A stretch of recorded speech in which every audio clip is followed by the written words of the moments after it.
시장조사론 8강 확률 분포 추정에 대해서 강의하도록 하겠습니다. 확률 분포, 지난 시간에 했던 확률 분포의 개념, 확률 변수가 가질 수 있는 값과 그 값을 가질 상대적 가능성, 즉 확률을 표현하는 것이라 했죠. 확률 변수가 가질 수 있는 모든 값에 대하여 그 값이 발생할 가능성을 도수 분포나 그래프로 표현한 것이라고 확률 분포의 개념을 설명했습니다. 표본 공간, 확률 변수의 값, x값을 가질 확률, 확률 분포, 이거에 대해서 한번 잘 기억해 두시고요. 대표적인 확률 분포를 보면 무수히 많은 확률 분포 중에서 분포의 특성을 파악하여 함수로 나타낼 수 있는 대표적인 확률 분포들은 대부분 통계는 그 특성을 알 수 있는 이러한 분포들을 이용하여 추정 및 가설 검정을 수행한다라는 겁니다. 그래서 대표적인 확률 분포로서 이산 확률 분포가 있는데 이산 확률 분포는 정수로서 확실히 구분된다라는 거죠. 그래서 이항 분포, 초기화 분포, 포화성 분포가 있다라는 거고, 연속 확률 분포로는 카이 제곱 분포, T 정규 분포, F 분포, 그리고 정규 분포가 있다. 이렇게 이해하시면 되는데, 이 연구조사 방법론에서는 이산 확률 분포에 대해서는 다루질 않습니다. 연속 확률 분포에 대해서만 다룰 거예요. 그 이산 확률 분포 같은 경우에는 통계학에서는 많이 다루는데 여긴 연구조사 방법론이기 때문에 그 이산 확률 분포는 다루지 않을 계획입니다. 시험 문제도 이쪽에서는 출제가 되지 않고 있습니다. 이 정규 분포에 대해서 알아보면 연속 확률 분포 중에 가장 대표적인 분포고 종 모양이고 좌우 대칭인 분포다 라는 거고, 평균과 분산에 따라 구체적인 분포의 위치와 모양이 결정이 된다라는 겁니다. 그래서 대부분 정기 분포를 갖고 가설 검정이나 이런 걸 하게 됩니다. 때에 따라 그 카이 제곱 분포라 T 정규 분포, F 분포를 하는데 그 중에서도 T 분포를 또 많이 활용을 하죠. 이제 뒤에 가서 한번 또 자세히 설명하도록 하겠습니다. 이 예제를 한번 넣었는데 확률의 개념을 여러분들이 한번 잘 이해하실 수 있도록 제가 표를 하나 여기에서 넣었습니다. 이 표는 뭐냐면 뮤추얼 펀드 판매 수에 대한 확률 분포인데, 그 뮤추얼 펀드 판매원이 3명에게 전화했을 때 판매할 확률은 몇 프로냐라는 겁니다. 근데 처음 1인에게 전화했을 때 판매할 확률은 20%랍니다. 판매원이 20%가 처음 전화했을 때 그 펀드를 산다고 해요. 80%는 실패를 하죠. 사지 않는다고 합니다. 그 표를 걸어놨을 거예요. 그래서 첫 번째 그 고객에게 전화했을 때 팔 확률은 20%. 두 번째 확률, 두 번째 고객에게 팔 확률도 20%. 세 번째 팔 확률도 20%죠. 그러니까 3명한테 다 팔 확률은 20% 곱하기 20% 곱하기 20%는 0.8%가 된다라는 겁니다. 그리고 다 못 팔 확률 80%, 80%, 80%, 이 확률은 51.2%가 된다라는 거죠. 여기에서 2번 팔고 1번 못 팔 확률, 그거는 3.2%가 되는 거고, 이렇게 해서 다 조사가 된 겁니다. 그래서 X 확률 변수 3, 2, 2, 1, 2, 1, 1, 0, 이게 판매 건수죠. 그리고 이것을 확률 분포로 0.008, 0.032 이렇게 계속 기록해놨죠. 그래서 여러분들이 이해하실 수 있도록 확률 변수와 확률 분포를 한번 여기에다 제시를 해봤어요. 그런데 이 표를 왜 제가 또 제시했냐면 여러분들이 일상생활에 여러분들이 어떠한 의사결정을 할 때 이런 도표를 그려서 확률 변수를 구해서 의사결정을 하면 그만큼 합리적인 의사결정을 할 수가 있습니다. 편견에 빠지지 않고 과학적인 의사결정을 할 수 있다라는 것입니다. 그래서 한번 참고하시라고 여러분들한테 이 도표를 올려놨습니다. 정규분포와 표준 정규분포.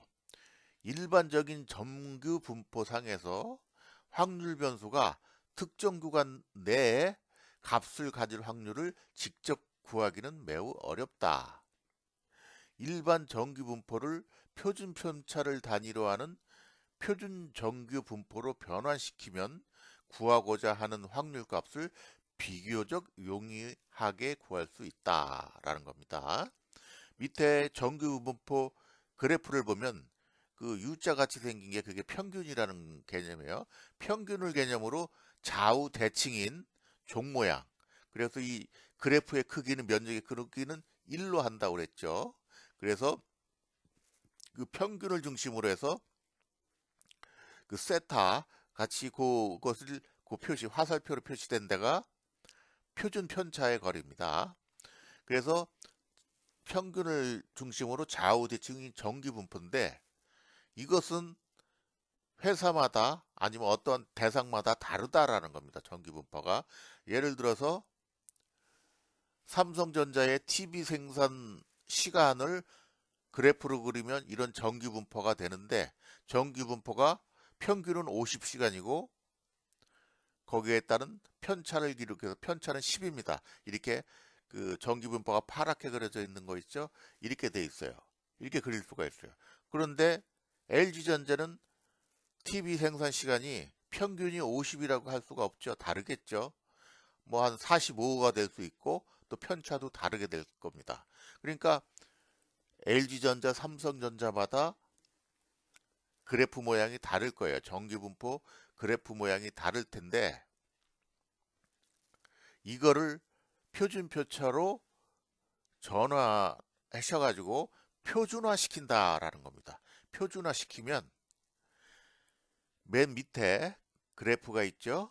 거기에 평균은 이제 0으로 되고 좌우 대칭이니까 편차 크기별로 1, 2, 3 왼쪽으로 마이너스 1, 마이너스 2, 마이너스 3 이런 표준 정규분포로 전환시킬 수가 있다라는 겁니다. 그래서 이런 표준 정규 분포 그래프를 적용시키면 LG전자든 삼중전자든 어떠한 대상도 이 표준 정규 분포로 적용시킬 수 있다라는 거예요. 그래서 다 이렇게 표준 정규 분포로 전환해서 활용을 한다. 이렇게 이해하시면 되겠습니다. 이 전환하는 과정이 수식으로 있는데 연구조사 방법론에서는 거기까지 할 필요가 없습니다. 이렇게 표준화시켜서 한다라는 것만 이해하시면 되겠어요. 그 다음에 T분포라는 것이 있습니다. T분포. T분포는 평균이 0, 표준 면차가 1인 구릉 모양이나 종 모양의 좌우 대칭인 분포인데 자유도에 따라 그 모양이 변하고 자유도가 30 이상이면 표준 정규 분포와 거의 일치한다라는 겁니다. 거의 같아진다라는 거죠.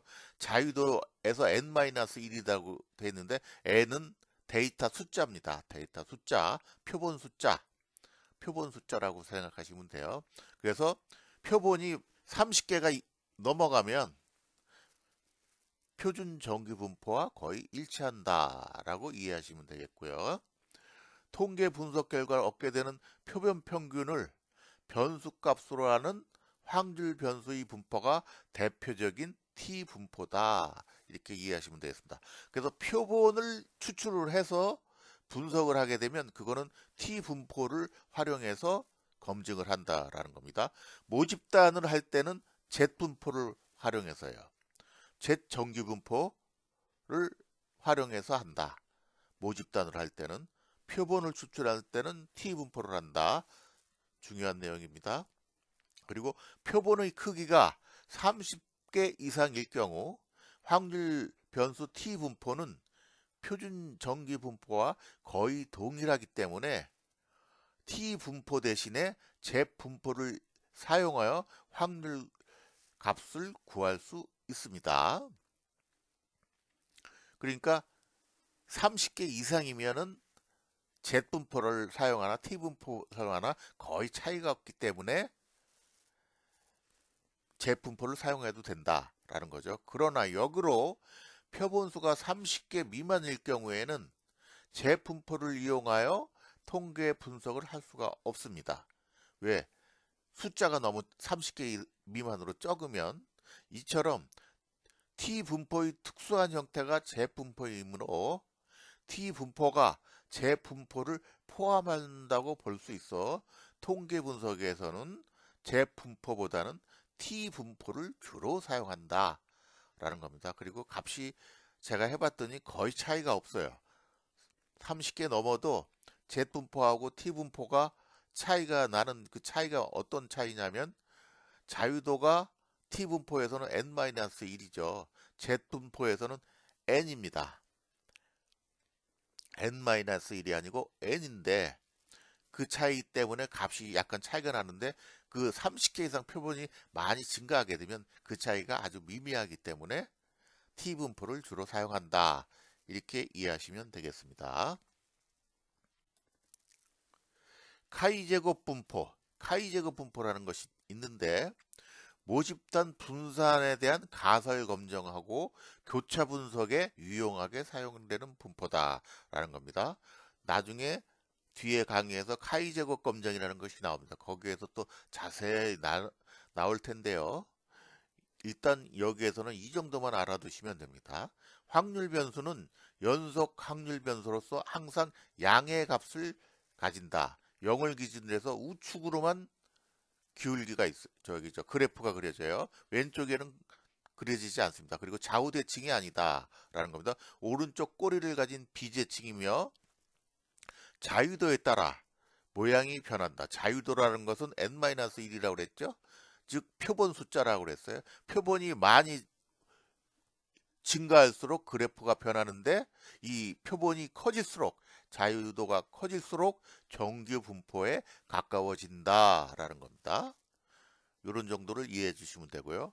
F 분포는 카이-제곱 분포의 두 개, 카이-제곱 분포를 하는 확률 변수 값을 각각의 자유도, 표본수죠. 자유도로 나눈 평균, 카이-제곱 B를 변수값으로 하는 확률 분포다라는 겁니다. 쉽게 설명하면 분모에 카이-제곱 분포 하나 놓고 분자에 카이-제곱 분포를 해요.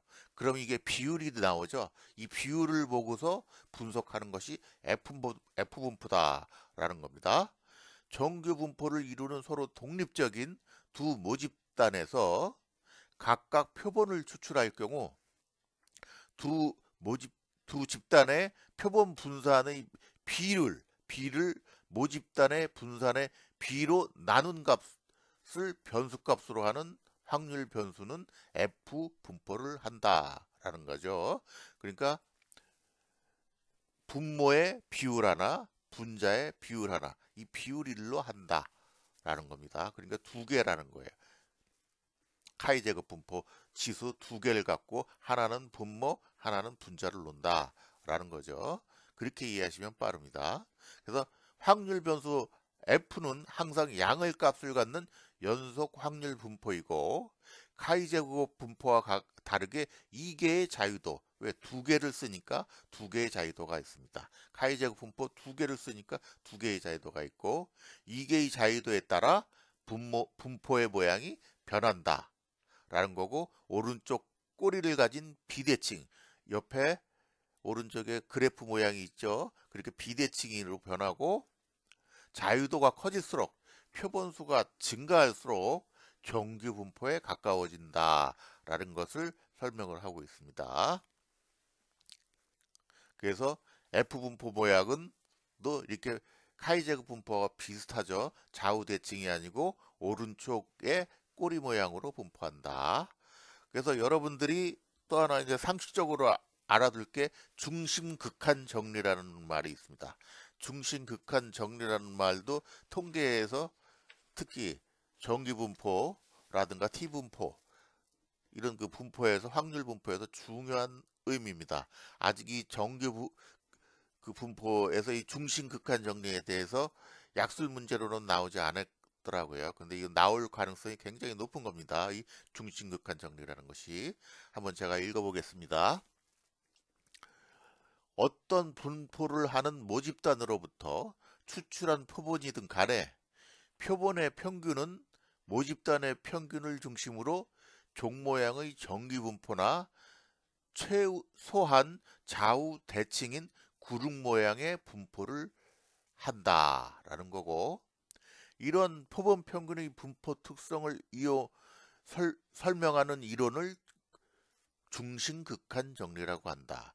표본 평균의 분포 특성을 설명하는 이론이 중심극한 이론이다.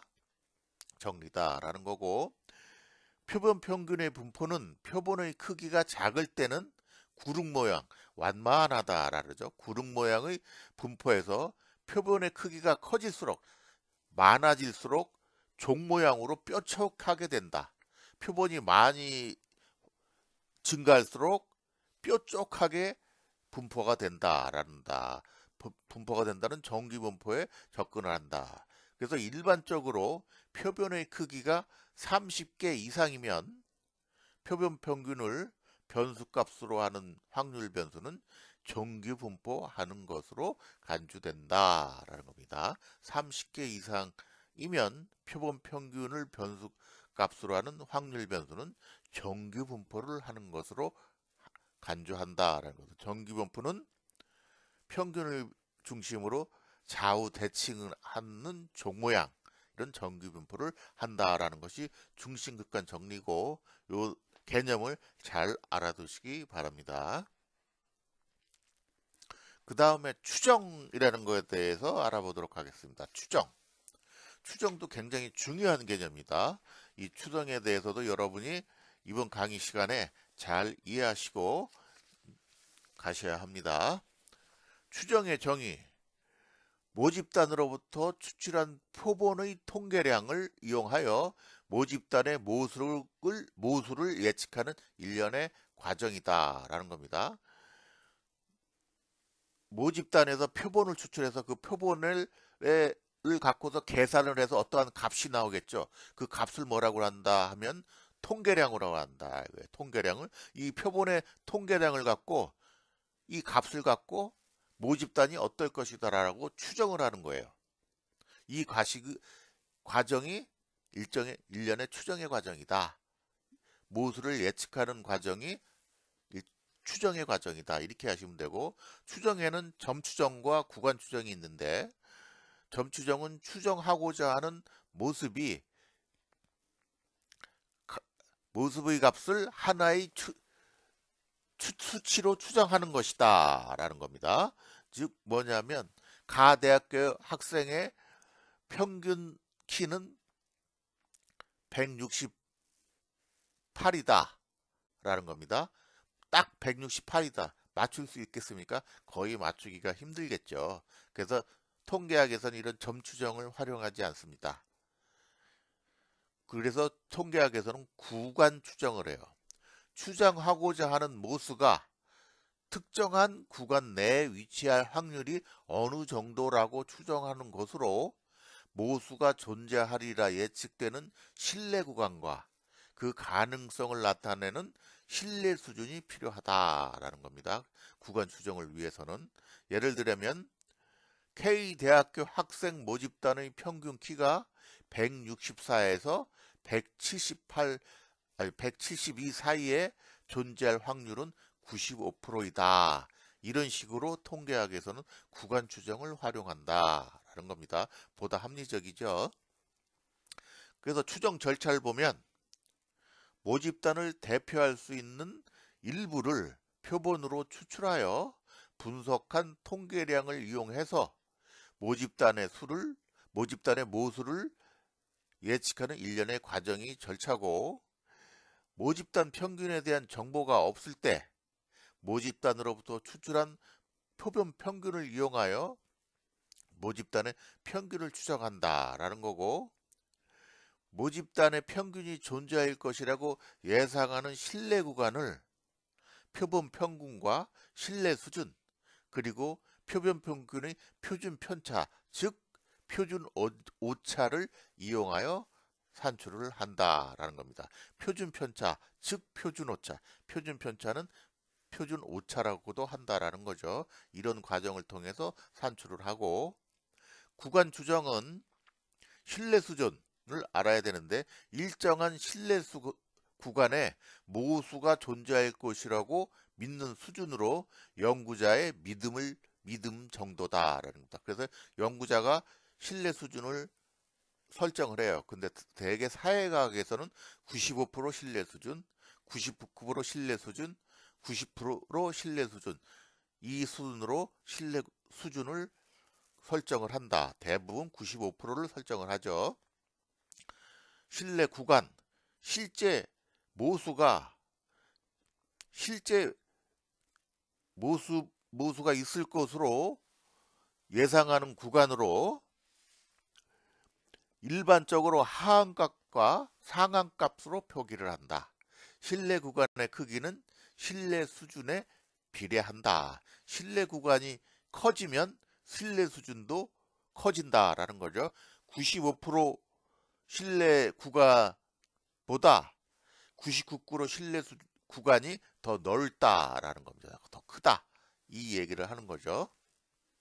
예. 그래서 요걸 꼭 이해하시고, 그래서 신뢰 구간 추정에서 신뢰 구간과 신뢰 수준에서 평균이 정규 분포하는 경우 모집단의 평균과 분산을 모르므로 표본의 평균과 분산을 이용하여 신뢰 구간을 정한다.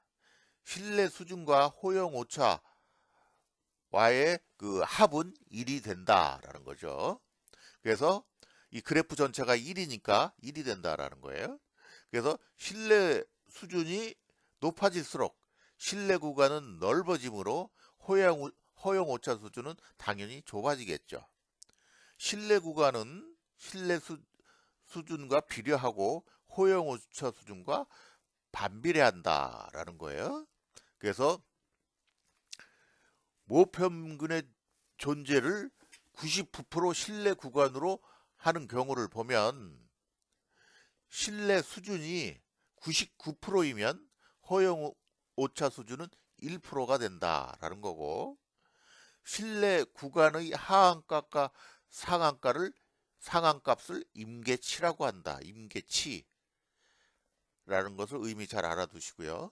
일반적으로 허용 오차 수준은 좌우 임계치 밖의 확률을 말한다 라는 겁니다. 허용 오차 수준은 유의 수준이라고 하는데 이것을 임계치 밖의 확률을 말한다. 자유도가 큰 T 분포상에서 99%의 신뢰 수준을 나타내는 T 값은 마이너스 2.58에서 플러스 2.58이다 라는 겁니다. 통계학 체계라든가 연구조사론 책에 보면 T 분포표, 정규 분포표 이렇게 나오죠. 거기에서 자유도가 120보다 클 때는 임계치 T값이 마이너스 2.58 플러스 2.58이라고 나와 있습니다. 그걸 얘기하는 거예요. 일반적으로 T값은 신뢰 수준과 표본의 크기에 따라 결정이 된다. 표본의 크기에 따라 신뢰 수준이 달라진다라는 거죠. 그것은 이제 그 표에도 다 그렇게 그 표본 크기 n 값에 따라서 그렇게 그 t 값이 다 다르게 나와 있던 표를 보시면 알 거예요. 그래서 이 표를 한번 잘 읽어서 이 개념을 잘 이해하십시오.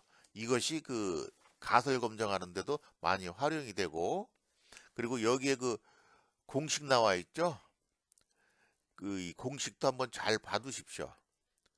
그래서 이 공식이 앞으로 가설 검정하는데 많이 활용이 돼요. 그래서 이거 공식을 한번 여러분들이 잘 이해해 주시기 바랍니다. 그래서 실내 구간 결정 방법은 추출된 표본의 평균을 구하고 표본 평균의 표준 편차, 표준 오차라고 그랬죠.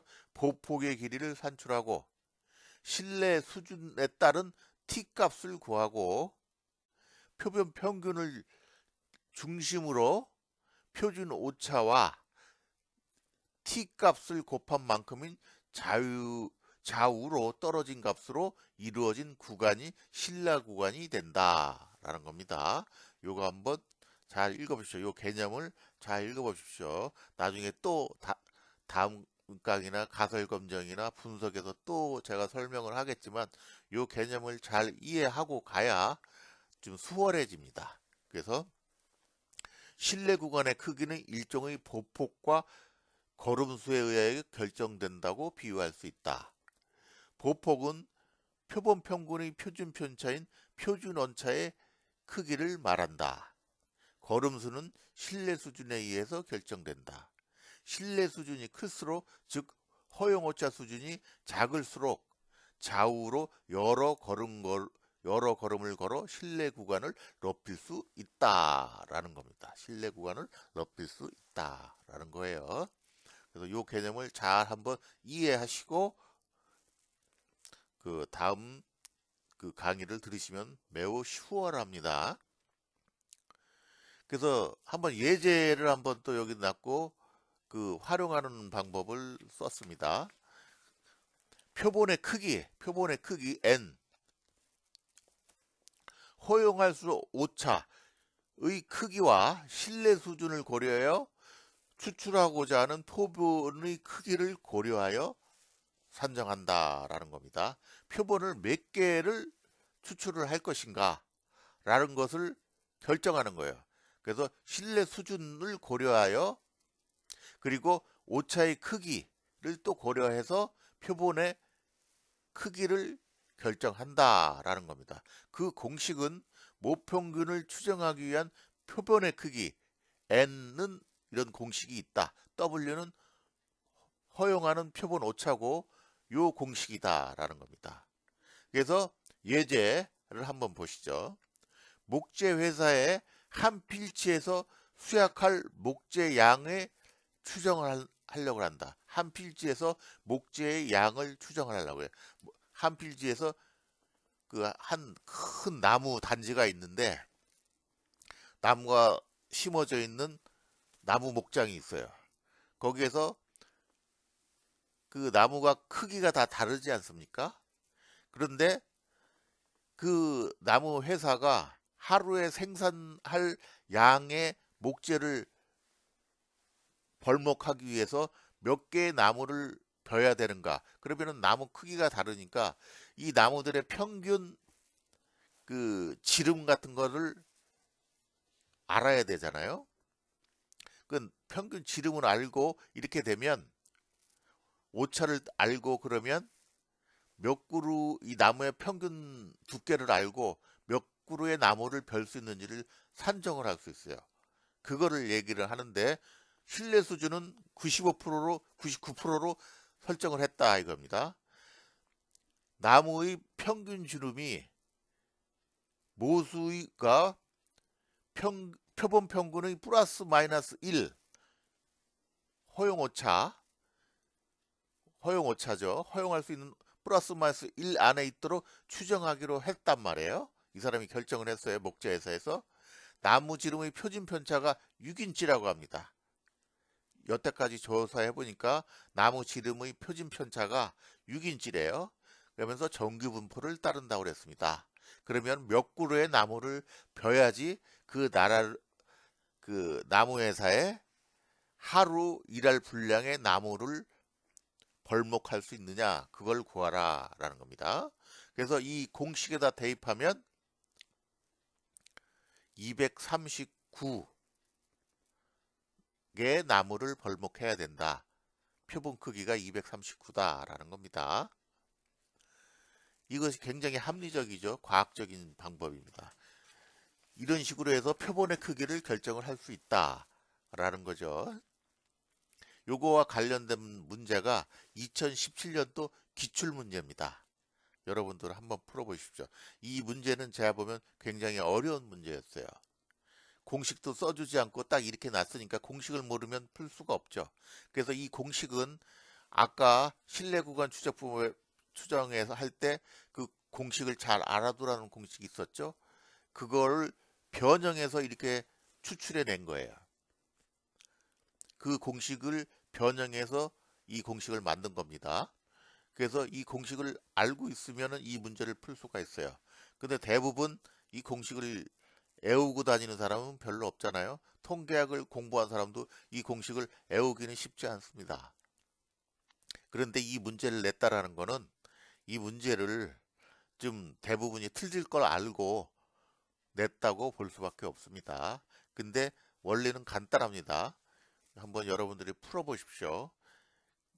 자, 오늘은 8강 강의를 여기까지 하도록 하겠습니다. 다음엔 9강을 강의하면서 만나보도록 하겠습니다.